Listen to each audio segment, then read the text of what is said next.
بسم اللہ الرحمن الرحیم رب اشرح لی صدری ویسر لی امری واحلل عقدۃ من لسانی یفقہوا قولی. الحمدللہ شادی کا موقع خوشی کا موقع ہوتا ہے، لیکن اس کے ساتھ ساتھ آئندہ زندگی میں انسان کے اوپر بہت سی ذمہ داریاں بھی آتی ہیں.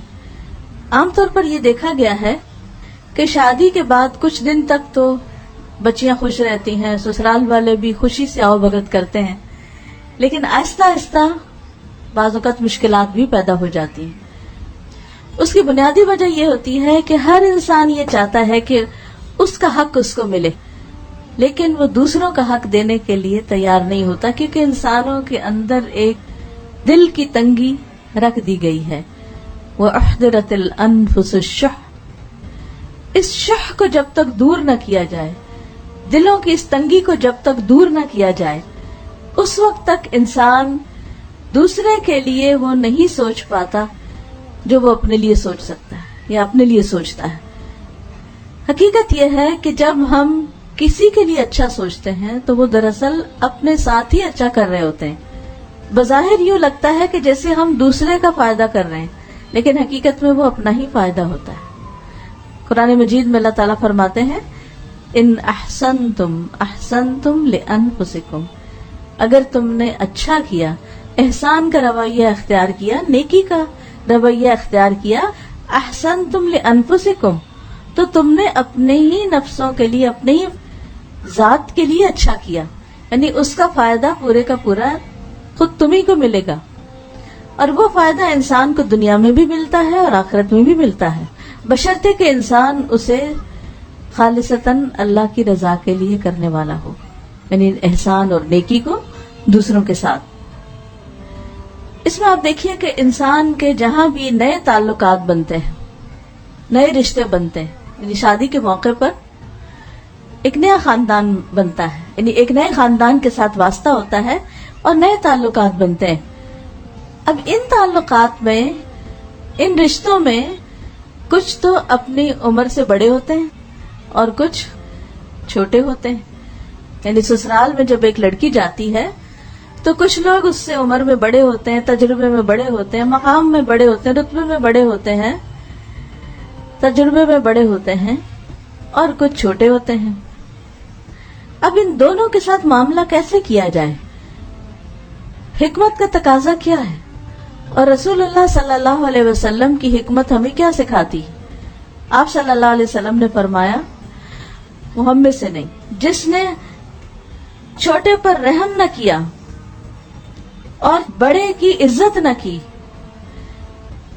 تو کتنا خوبصورت معیار ہمیں دے دیا گیا ہے کہ جتنے بھی بڑے ہیں سب کی عزت کرنی ہے، عزت اور احترام اور ادب کے ساتھ پیش آنا ہے، چاہے وہ والدہ ہے یا ساس ہے یا پھر ساس کی کوئی بہن ہے یا ان کی مدر ہیں یا پھر نندے ہیں یا دیور جیٹ، کوئی بھی، یعنی جتنے بھی لوگ عمر میں بڑے ہیں ان سب کے ساتھ احترام کا معاملہ، ادب کا معاملہ. بعض اوقات یہ ہوتا ہے کہ کچھ بڑے جو ہوتے ہیں وہ اپنے بڑے ہونے کا فائدہ اٹھاتے ہیں اور پھر کبھی ڈانٹ کے بات کر دیتے ہیں، کبھی سختی کرتے ہیں، کبھی لحاظ نہیں کرتے. تو ایسے میں انسان کا دل چھوٹا ہونے لگتا ہے کہ یہ تو میرا خیال نہیں کرتے تو پھر میں کیا کروں. نہیں، ہمیں ہی حکم کیا ہے، آپ نے عزت کرنی. ہر لڑکی جب یہ سبق لے کے اپنے سسرال میں جائے گی اور بڑوں کی عزت کرے گی تو اس کو جواب میں کیا ملے گا؟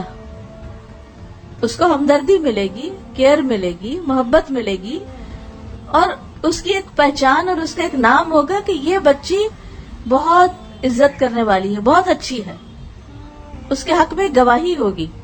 مجھے اچھی طرح یاد ہے کہ میری ساس نے ایک مرتبہ یہ کہا کہ میری ساری بہوؤں میں سے میرا نام لے کے کہا ایک یہ ہے جس نے آج تک مجھے جواب نہیں دیا آگے سے، کہ میری عزت کرتی، اور مجھے کبھی خیال بھی نہیں آتا کہ میں واقعی کچھ کر رہی ہوں. لیکن اس دن مجھے احساس ہوا کہ اچھا یہ بھی میٹر کرتا ہے.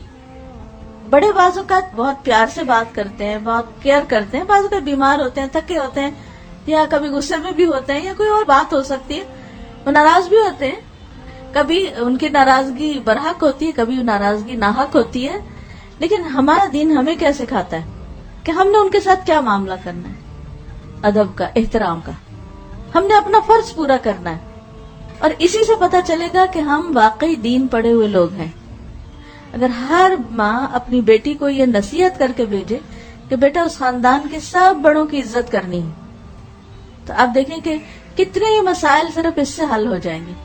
پھر اس کے بعد یہ ہے کہ کچھ رشتے، کچھ بچے چھوٹے ہوتے ہیں، کچھ عمر میں کم ہوتے ہیں، کچھ بعض اوقات وہ درجے میں کم ہوتے ہیں. مثلاً کوئی بھائی بڑا ہے آپ کے شوہر کا، کوئی چھوٹا ہے، کوئی بہن بڑی ہے، کوئی چھوٹی ہے، اسی طرح باقی بھی کچھ بچے ہیں.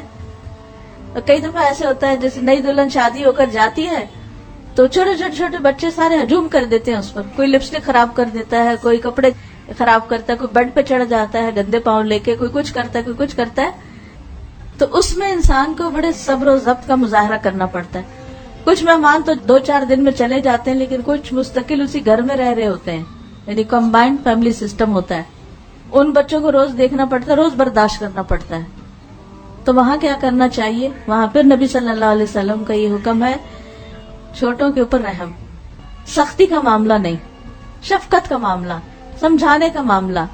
کیا کہہ کے اگنور کر سکتے ہیں، درگزر کر سکتے ہیں، کوئی بات نہیں، چھوٹے ہیں نا، چھوٹے ایسے ہی ہوتے ہیں. میں تو بڑی ہوں نا، یعنی وہاں اللہ نے آپ کو بڑا بنایا تو آپ بڑے بن کے رہیں. اور بڑے بننے کا مطلب تکبر کرنا نہیں، بڑے بننے کا مطلب چھوٹوں کے ساتھ شفقت اور نرمی کا سلوک کرنا ہے. تو اس سے آپ دیکھیے کہ بچہ بچہ آپ سے محبت کرنے لگے گا.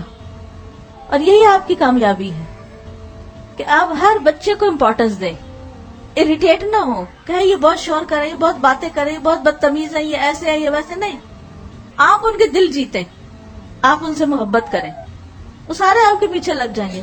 آپ ان کو کہانیاں سنائیں، آپ ان کی پسند کی کوئی کھانے کی چیز دیں، آپ ان کا حال پوچھیں، ان کو کوئی تکلیف ہو، چوٹ لگ جائے، کچھ ہو جائے، آپ کیئر کرنے والے ہوں، آپ سمجھیں یہ میرا فرض ہے.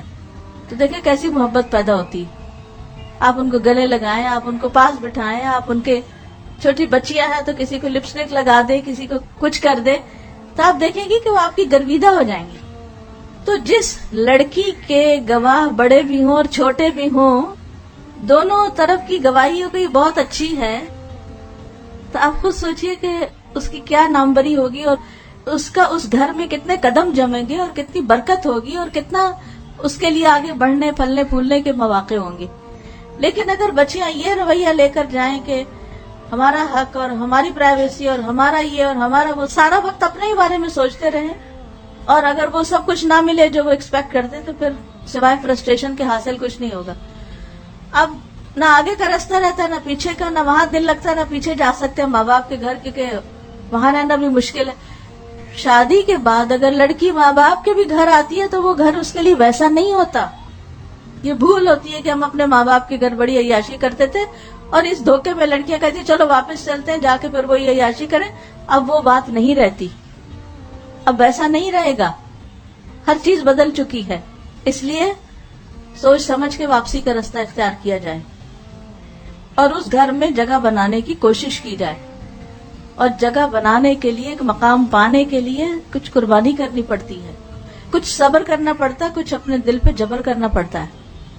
پھر اسی طرح پہلے بھی بات ہوئی کہ انسان جب کسی کے ساتھ احسان کرتا ہے تو دراصل وہ اپنے ساتھ کر رہا ہوتا ہے. اس کی ایک شکل یہ ہے، حدیث میں آتا ہے، حضرت ابو امامہ کہتے ہیں کہ میں نے رسول اللہ صلی اللہ علیہ وسلم کو ارشاد فرماتے ہوئے سنا، دوسروں کے ساتھ احسان کرنے سے آدمی بری موت مرنے سے بچا رہتا ہے.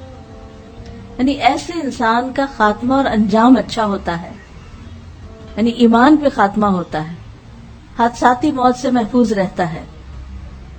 اور دوسری نصیحت آپ نے کیا فرمائی؟ پوشیدہ صدقہ کرنے سے اللہ کا غصہ بجھتا ہے.